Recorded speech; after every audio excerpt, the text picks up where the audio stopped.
Joining me is Coastal Carolina head football coach Joe Moglia. Coach, thanks for taking the time and welcome back to Coastal Football. Hi Kelsey, I'm delighted to be back. Before we get into anything new, I kind of want to go backtrack to your past because it raises a lot of curiosity. You were this successful businessman. What exactly was it that made you drop that and come coach college football at Coastal? So in 2008, I decided I would step down as CEO. The board asked me if I'd be chairman. I'm still chairman of the board at TD Ameritrade. And because we had done so well, I had never been in more demand in my life. An opportunity for my own television show, books, running maybe one or two of the biggest financial conglomerates in the globe. But I didn't step down to do any of those things. Then all of a sudden I got a phone call from a group of alumni at Yale telling me at the end of the 2008 season that there was a chance the football job would be open. Would you be interested? And Kelsey, I remember saying, hey, you guys, I have a coach for 20 years. He said, we know that, but we also done a homework on this. And the skill sets that a head college coach is supposed to have, we really think you have those. In fact, you have competitive advantages along those lines. So think about it. I did. And I thought about it for about 6-7 months. I decided to go back. And I began at Nebraska, then the United Football League, and then 2012 I became Coastal Carolina. So why Coastal? What was that process? Dr. DeCenzo had done his homework with regards to my background, and there were a number of stories about me at the time, and he had followed those, and I just believed that he believed what I believe of myself, that this was something that I was good at. This is something I've been successful at.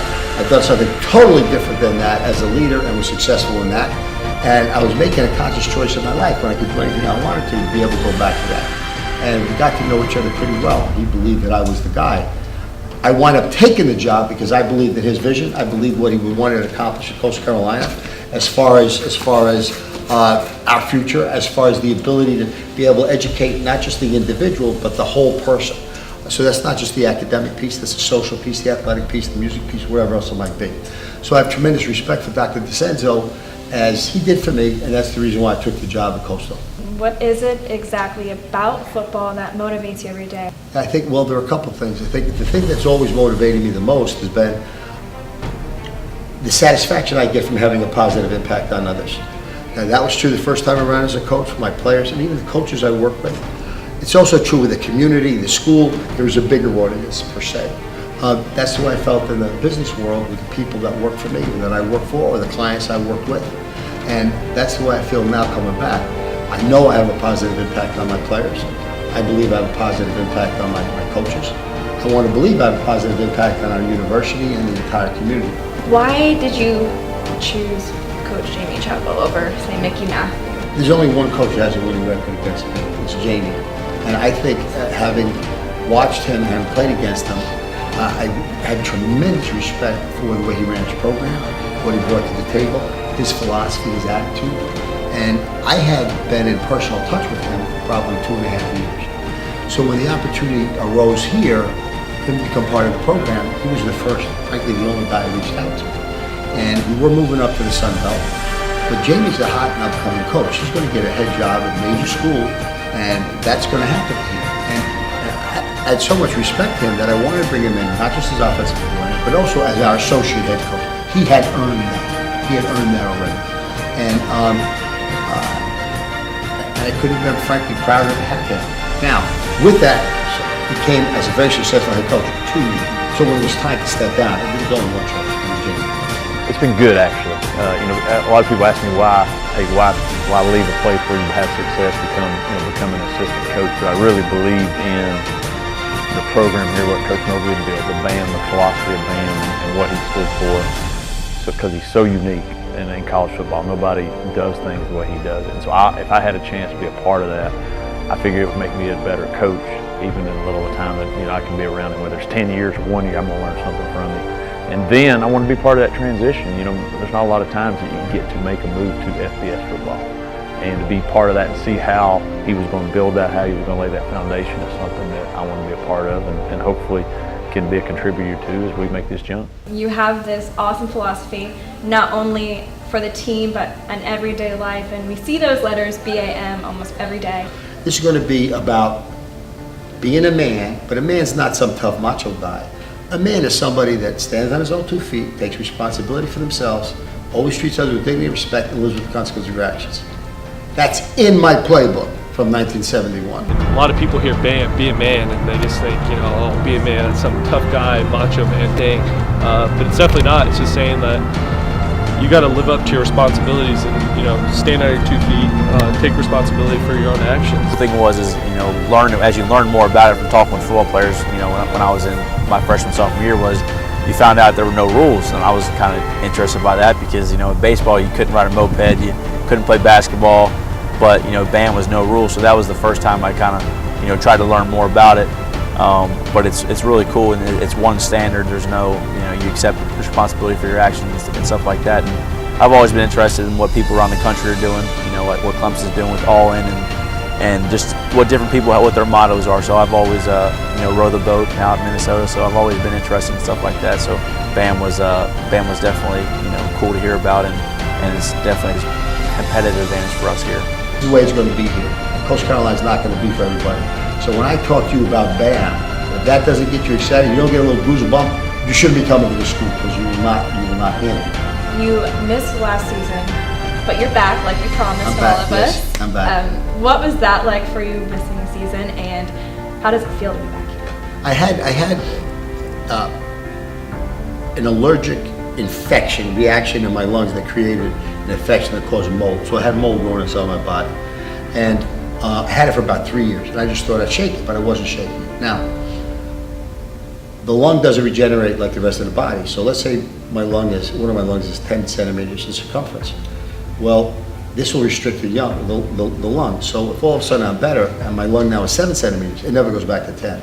So that's probably about where I was. I can still function with that. But if it goes on another couple of years, it's down to 3 or 4 centimeters, then I could have a very, very serious breathing and pulmonary problem. So for me, I made what I believed was a really smart decision that would have a positive impact on my health for 20 years. There's a price you pay for that. I had to give up the next 5 months. Emotionally, that's almost impossible. But you never, I tell my players, I tell my coaches, I tell my kids, you never ever make an important decision emotionally. You step back and make it intellectually. So I knew what I was doing was the right thing. Very difficult. And I know it was really hard on him, being a coach here for 5 years, and this is kind of your baby. You've molded this program the way you want it to do, and then you got to kind of take a step back for a year. And he was really hands off the entire year. He was really trying to take care of himself. Well, first of all, when he's telling you that he's sick, that was the main thing. Right? Okay, this sickness, what is? Is he going to be okay? Is it a long-term thing? Because you're concerned about him. And then two, you're more in surprise, a little shocked, to be honest with you, because it was totally unexpected. I was honored and really taken aback that he wanted me to do that, not being here that long. So I was very honored by that, but it's more than just concerned for him and saying, hey, you've built something. I don't want to try to mess up anything, and he was gracious and great about, hey, this is the philosophy, follow philosophy, but you got to be who you are, and don't try to be me, don't try to be somebody else, be who you are. Obviously use the same philosophy we do, and so that meant a lot in the way he trusted me to do that. First year here, and you found out the head coach would be out for the season. What was your reaction? I mean, that's tough. But I think football players have to be ready to adapt and adjust. Things happen, people get hurt, so it's just the next man up that thing. I know guys were kind of surprised. They didn't know what to expect, including with Chadwell coming in, being a new coach and stuff. But I think he did a good job. He took the responsibility. He definitely faced some adversity, but he did what he was supposed to do.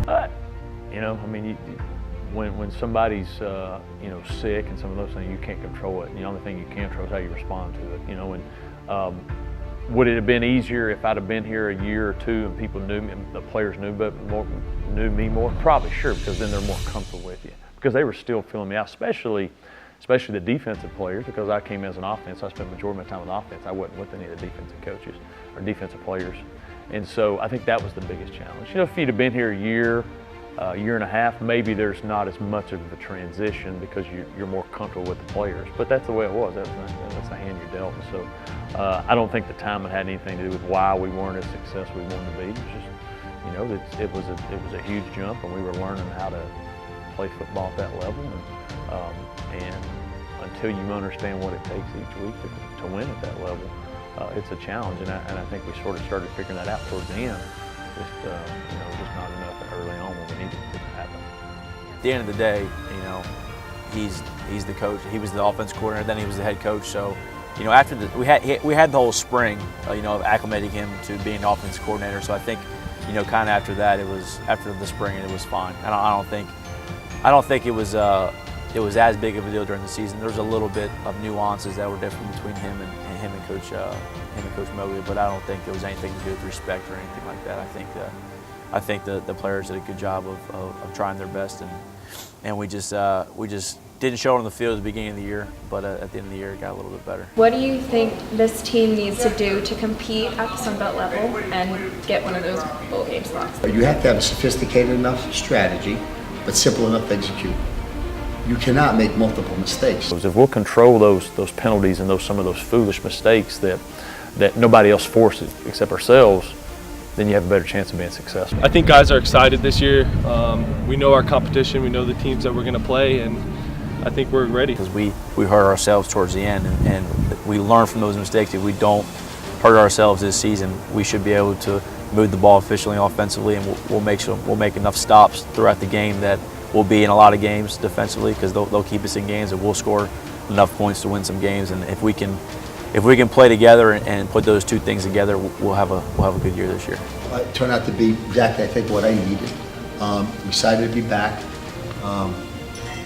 I'm excited to be back. I'm happy to be back. I couldn't be pleased with the attitude of the coaches. I couldn't be pleased with the effort that our guys did. The students are happy too. I'm delighted. Most importantly, I think he was excited. Besides that, everyone else was excited. He's back, he's healthy, and he's ready to go. Recognizing that he was doing a good job, and for me, him to ask me to be a part of what he was doing, that meant, everything to me.